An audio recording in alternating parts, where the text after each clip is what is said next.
why self-improvement misses the point. So if you've been working on non-duality, spirituality, studying for enlightenment, Zen, any of these what we'll call Eastern traditions, you may feel like you're kind of stuck in a rut. Like, what does it all really mean? Where are we going?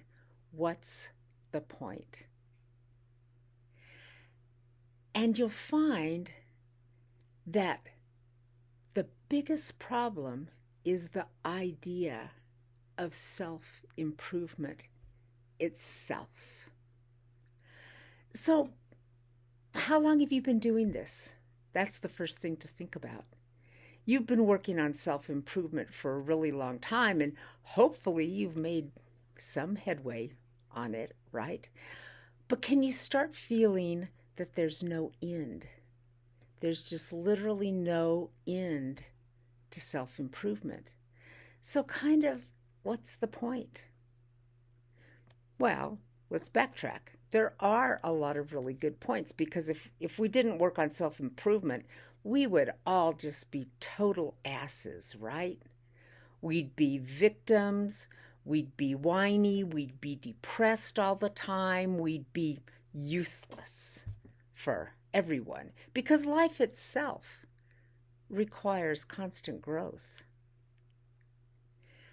It's the feeling that self improvement can actually get us somewhere. That's the problem. So, just first of all, accept the fact that self improvement has no end. I mean, you got to eat every day, right? You have to nourish your body every day. Same thing with your mind. Same thing with what you might call your spirit or your soul. We need to constantly apply the lens of self awareness to ourselves. But ultimately, it misses the point if you don't know who you are. So that's the trick right there. Knowing who you are is the only way you can actually have lasting self improvement. Because otherwise, what are you improving?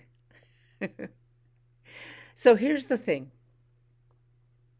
Knowing who you are is very simple. It's who you are.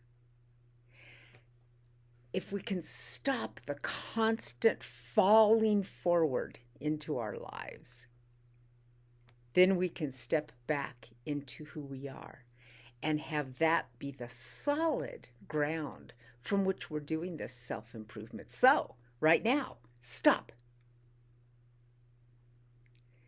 Can you feel that? Could you feel that moment of silence? That's the moment of silence where you abide. Do it again. Stop. There we go. We were both there together. So knowing who you actually are is the secret. And that thing that you are, that you-ness, that isness, that being that you are, that doesn't need self-improvement. That can't be improved. Let's stop again and feel it. Stop. Feel that nothingness. It can't be improved. But your personality can be improved. Your body can be improved. Your intelligence can be improved.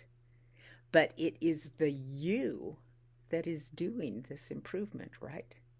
And suddenly there's a point. When you know who you are, self-improvement has a deep, abiding point because we are all relating with everything. And the better we relate, the better everything is, not just the better we are. You're part of this intricate whole that you're constantly relating with. The better you can do that, the better it is for everyone.